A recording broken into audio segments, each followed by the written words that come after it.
Artist of the Week time again, and because today is January 29th, napaka-espesyal ho ng ating Artist of the Week because hindi ho sa loob ng studio natin gagawin ng ating interview. Ako ho mismo ang dumayo sa kanyang tahanan all the way here in the South sa Alabang. Alam niyo, ang ating Artist of the Week, matagal ko ng kaibigan, pero ang tagal-tagal na rin ho na hindi ko siya nakakausap ng matagalan. The last time was almost 2 years ago, Pasko. Ngayon ho, mga kaibigan, let's start it off with ang kanyang Let's Hear It. Let's hear it from Aga Mulak galing sa Agenda Magazine. Tungkol daw ito kung bakit nag-work ang mga relationship. Ang sabi ho ni Aga, what's important para sa lalaki, ang lalaki should always think of himself first. Para maging successful yung relationship, ang lalaki dapat ayos ang buhay. Ewan ko, parang iniisip ata ni Aga na mas importante siya kaysa sa babae. Alamin ho natin mamaya sa kanya kung bakit ganyan ang kanyang pananaw. Ngayon naman ho, mga kaibigan, kasi, syempre, diba, this home breeds happiness because ang ganda-ganda ho talaga ng kanyang tahanan.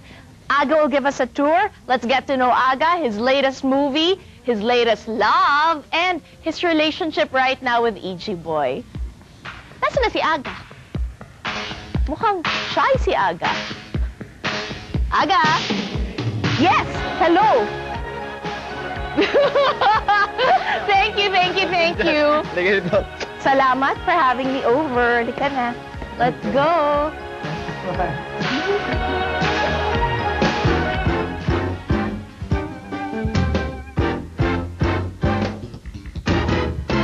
I know no need to be reminded.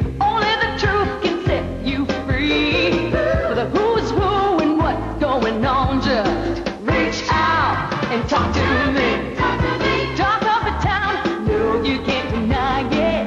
Look at the ferocity. Listen up, we're in for some excitement. Reach out and talk to me. It's the right time. You'll discover plenty.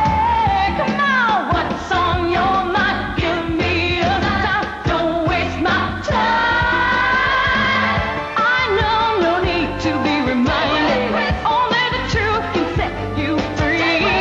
For the who's who and what's going on. You can't hide it, 'cause I'll find it. I knew that I would. I feel. Napakamapalad po natin, mga kaibigan, because we're here right now in the very beautiful living room of the one and only Aga Mulak. Aga, bakit napakataas ng mga ceilings? I'll start off with that. Did you want a lot of space, a lot of air? Oh, yeah. So, pang-air circulation? Parang feeling, parang rest house talaga. Parang parati ka nagbabakasyon lang, aliwalas. So you wanted to something feel like na parang you were in a sanctuary? Well, something like that. Not necessarily sanctuary, but kasi parang ang feeling mo kailangan dagat ang katabi mo. Bakit yung color scheme dito is very, very creamy, beigey, brown? Earth. Basic. Earth color, yeah. Pati outfit mo. Why? Probably that's me. That's my, Ano? Yun ang parating pumapasok talaga sa akin eh. And then ito... Sometimes you'd appreciate, of course, yung mga makukulay talaga. But then, after a while, pag nag-desisyon ka na, doon pumupunta talaga sa ganung color. Napansin ko talaga to, the flooring, ganyang ka-wide ang Nara planks na ginamit mo. I'm sure hindi na to available ngayon kasi diba may log ban. Hala ka. Ano to, Auntie? Yes, these are old, planks. The home daw is truly the reflection of the personality of the person living there. So, antigo exact ako. Mahilig ka? Hindi, saka parang feeling lolo, ganun. Oh? Did anybody help you dito sa bahay na to? Was it a collaborative effort or vision mo talaga? Well, talagang syempre, yung masunod din yung sa akin talaga, what I really wanted. But then, it never stops naman, Like, this is what you want now, and then eventually it's gonna change also. So, palit ka rin ng palit. For somebody who grew up in the Quezon City area, bakit Alabang ang pinili mo? Nagkataon kasi doon ako pinanganak sa Quezon City. Mandaluyong pa ako, actually. Mandaluyong ako. And then, Sa New York, di ba? yeah, Cubao, Quezon City, yes. Oh, yeah, so. And then, after that, nung nag-solo ka na, you were in Pasig. Kasi maliit pa lang ako, sa dagat na ako talaga. Go to, di ba, sa Batangas, sa Nasugbu. So, Anong always connection ng love the South. Alabang sa ano? South. Because it's nearer. South. Aha. So, ibig sabihin, gustong-gusto ko, pag tumatapak na ako ng South Superhighway, yung feeling lang napakasarap talaga. Pero aga, ang layo sa trabaho. Ang layo nito sa ABS. Although the Skyway, talagang 80% atang binawas. Yeah, but I only work Ano? once a week, you know, for my For show. the shooting. Most of the shootings... Well, I've never experienced shooting from here, like working from here. No, Kaya never ba shooting parati abroad. kang late? Ha? Late? Hindi mo ako nalilate ah. Ikaw talaga? Hindi, 1 hour late, 30 minutes late. Alam mo ang late pag hinihintay ka. Di ba? Parang ikaw, Hindi, dumating ka dito, feeling late. ko. Nakaset up kami lahat, ikaw wala ka pa, yun ang late. Ayun ba yun? Oo.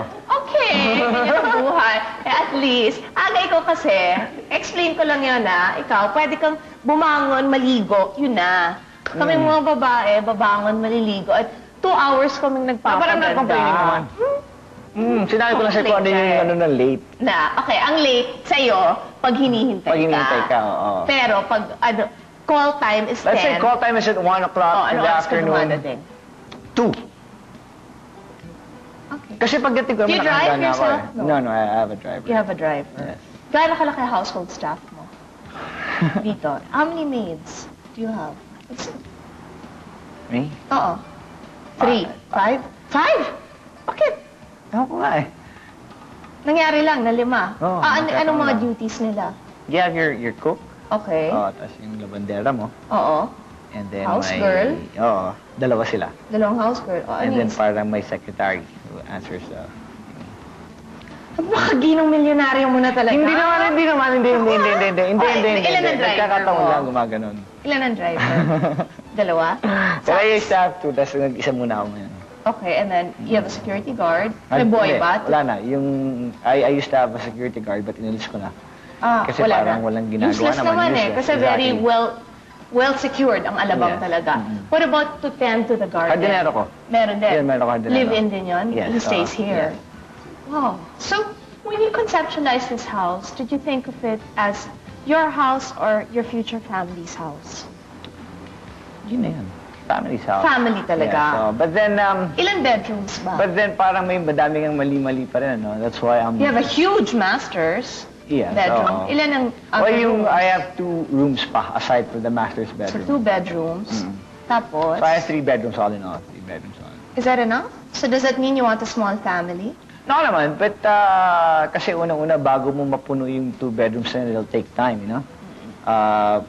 Even if you have, let's say, 2-3 kids kaagad, pwede mo na sila magsama-sama, you know, like dalawa sa isa, something like that. And then eventually, pag lumalaki na sila, then that's when you start thinking of siguro probably building a new house or another house or yung babagay sa kanila.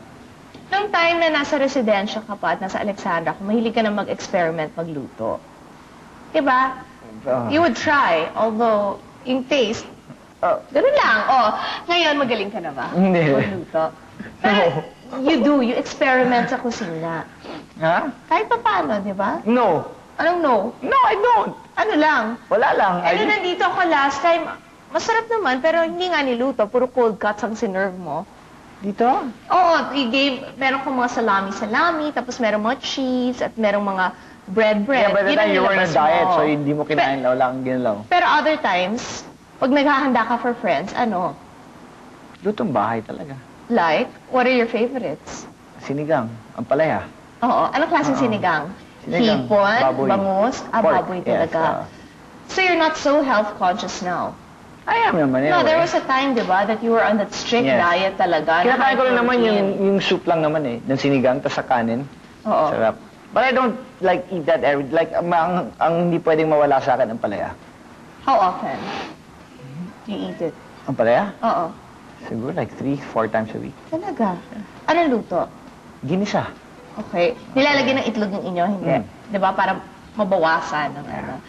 Parang you're in this constant building process. Kasi ngayon, do you mind? Can I show? Yung pinakita mong house mo sa Batangas. Hindi, ganon eh. Huwag na lang. Bakit? Kaya naman. Hindi, huwag ka na mahiya. Sige na aga, ikaw talaga. This is your other house. It's a dream. This is the bigger house, I think. Is it the bigger house na ano? Pagbigyan mo na, sige na. Hindi nga tayo makadayo sa Batangas, pero meron naman tayong plano. It's a plan. Siyempre, ang plano minsan naiiba sa actuality. Yeah. Ilang years in the making ito? 2 years. You've started? Not yet. They're starting this year. Why a house na very similar din to what you already have now? Kung tutuusin. Except Parang for, yung colors pareho well, except for, yeah, oo. Yung glass pareho pa rin. Except for the, location lang. Kasi, of course, pag gising mo dyan, dagat ang nakikita mo. Dream mo ba talaga yun? Yes. Childhood dream? Yes. To have a home I do. By the sea. By the sea. Yes. Why the love for the sea so much, Aga, considering ang Leo fire sign? Well, yung araw din kasi. Nandun na rin lahat yan eh. Ano? Lahat, makikita mo rin sa dagat, di ba? It's never ending. Tumingin ka doon, dire-diretso, walang titigil, walang hihinto. Makikita mo lang dagat, sparkle, no? Because of the sun, you know? So it gives you so much energy and, Pwede lang kaming a little Uy! kasi swerte daw talaga to. Paano ba ito yung sa baba? Oo.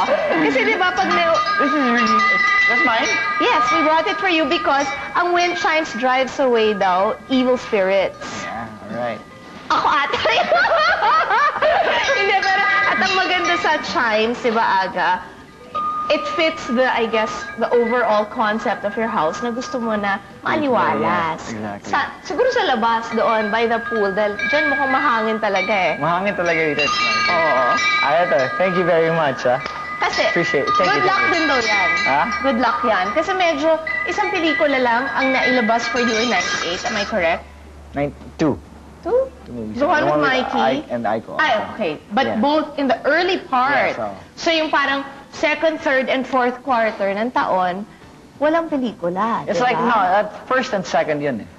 February yung kay Aiko. Tapos yung says April yata. April. April. First and second. Yeah, so, yeah. for 6 months, Yeah, first half lang ako. Tapos yung second half wala na. marami ka raw mga ambitions. Marami kang mga new roles that you would like to portray. And one of those, nakaka-intrigue talaga. Gusto ni Aga maging bading na yappy na executive. Bakit kaya? We'll find out when we come back. Huwag ko kayong aalis, mga kaibigan. Wala ka pang chance, no? Bakit? Ang ganda nito ah. With all the acclaim that Rizal has gotten, with all the awards